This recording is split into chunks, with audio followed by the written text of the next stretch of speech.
Hey, Steve Zellenardo here, Treviso North by Remax. Happy Monday morning. I want to wish all the mothers a happy Mother's Day. Thank you all for your service. I'm going to say that because ultimately, watching my wife raise our children, it's something that we don't have the capacity to do as a man. So we definitely really appreciate you guys. It's a lot of work, but it's well worth it because the population, you guys are repopulating the earth every day. So you've got the most important job in the whole entire world. I don't think any currency or any, job value is going to compare to a mother raising children. So take that from me because I am raising a daughter and I'm married to my lovely wife of almost 20 years now. So I definitely appreciate you guys. Talking about real estate, current inventory, we're up about 1,000 units since last week. We're at 26,222 units with 1,079 selling. So the sales are still damn good. I mean, obviously we're the first week of May. We're going quite well. What's there to say? I mean, we're kind of light on the whole information base with Canada right now. Obviously, I don't agree with a lot of it, what's currently happening.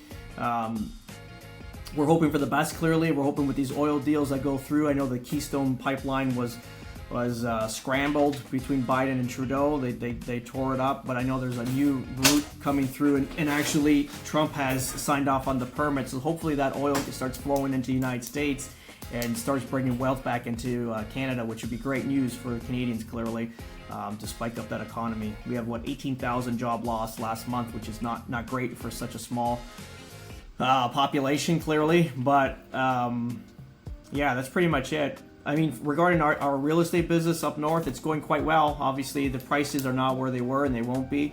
But product is moving. We're buying and selling as a real estate office, so it's been really active going into it. It's actually been almost more of a complete year than a few years prior because we'd have like a big spike up and then a dry period. So I'm not sure. We're already Jan to May, so we had 5 months of like this continuous sort of like ebb and flow, which is nice little continuous action going on versus like this massive influx, and then we had this drop off, dead for like 3 months and then picked up. I mean, 2 years were like that, where it was like, I remember 1 year, just obviously we're so stretched with my daily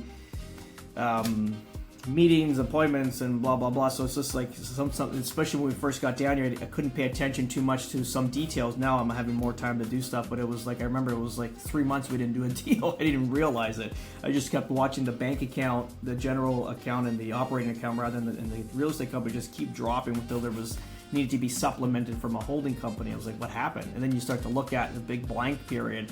But this has been more of a continuous flow, which is great. I think we're probably, I don't know what we're in deals up north, maybe less than 20, I would imagine at this point. I have to take a look. Considering Florida right now, we're probably, since the weekend, probably 44 to 45 deals into the year already. It's like 3 deals a week, which is incredible, especially with such a small population. We're literally, 2 million people where we are right now. So very small versus Ontario's, I believe it's 10 million if I'm not mistaken. So I think Toronto's 2 million on its own. So we're probably the size of Toronto, but with way more land mass, which is obviously how I like it. But that's pretty much it. So we'll keep you guys posted on any other information. Our message has not changed clearly, or my message rather.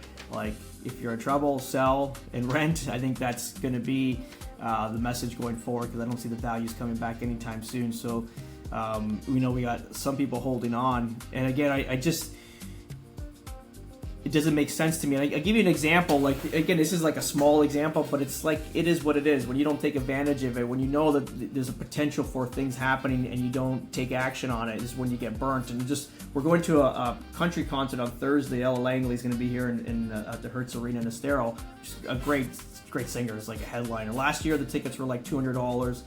Which I thought I was going to get around, but I knew she's a headliner now, so it's going to be a little bit more. But we went from when they first released her concert about 3 months ago, I think it was in January, something of that nature. I think ticket prices were the section I like to stay very close to the stage is like $260 or something. I'm like, I'm going to push it. I'm going to wait a little bit longer, and I'm going to get it for a lower price because that's what it is. They'll say, we are almost sold out, and then ultimately they'll start to push prices at a lower price.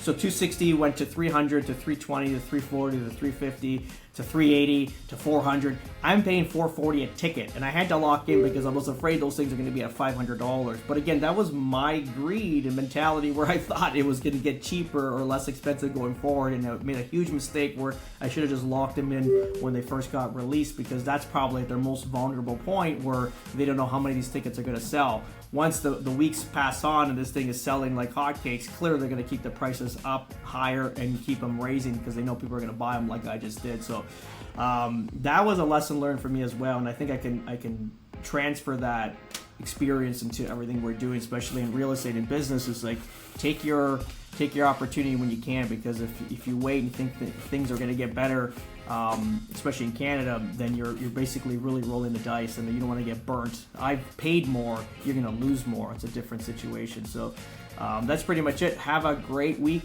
and we'll talk soon. Bye-bye.